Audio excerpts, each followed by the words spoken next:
To that drinking thing, let me ask you, because a lot has been made recently, obviously, because Donald Trump's president. You were on Celebrity Apprentice with Donald Trump. He fired you. Yeah. But to me, the more interesting aspect of that story is you went out drinking with Dennis Rodman, which led to your being fired. On the night I was the project manager. So it's a serious position. So what is it like disrespectful to the president? Partying with Dennis Rodman, who we just see as this mess lately. Well, I heard he's doing well. Is he doing well? I saw on TMZ that he's sober now. So, look, Dennis was a very cool dude, man. Was he a cool dude? He was a nice guy, and obviously everyone has.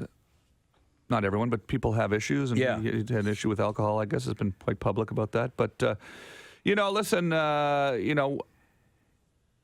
how do you explain this? These reality shows are weird, right? Like, they put you in a situation with a bunch of, people, and everybody is very sort of stressed out and not very nice to each other. And Rodman and I kind of hit it off because I think he'd done a few of these reality type shows before. I've been on television. Right. We kind of were maybe more media aware of what was going on. So it was kind of, whereas, you had like, a lot of the other guys like Scott Hamilton and Clint Black and Jesse James and Herschel Walker and whoever else was on there. Everyone was all mad at each other, And so it kind of became a little bit annoying, to be honest with you, being on the show and getting sort of yelled at every day by people, who were upset because you weren't making the cupcakes properly or some stupid reality show challenge. I've heard people describe Dennis Rodman as sweet. But yeah, it was nice. So at the end of the day, one day, he said, hey, the camera was rolling on us. You want to go drinking tonight? And I'm like, yeah, let's go. And, knowing that this was not going to be a good thing. So I got fired the next day by the president. Right? He crazy fired. Like, he double fired you. Yeah, he was mad at me. He screamed at me.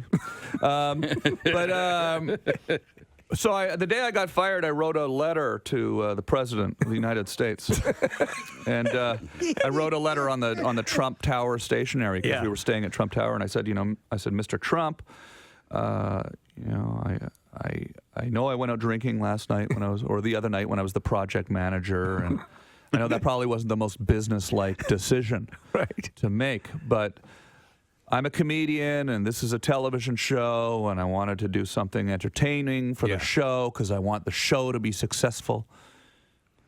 And so, I want you to be successful with the show. Best wishes with the season this year. Thanks for having me on, or something like that. So I got a call the next day from the producers, and they say, Mr. Trump really appreciated your letter. And and they brought me back. They brought me back on the show. Now, and they always bring people back at the end who've been fired previously. But, but they never bring someone back who was fired in the third episode. So I think I have the distinction of being the earliest person to get fired to get brought back. So that's pretty cool. Yeah, that's anomalous. It was interesting hanging out with the president, I know the president. It's weird. The president knows me. He would. I mean, have you looked to parlay that? Have you dropped by 1600 Pennsylvania Avenue?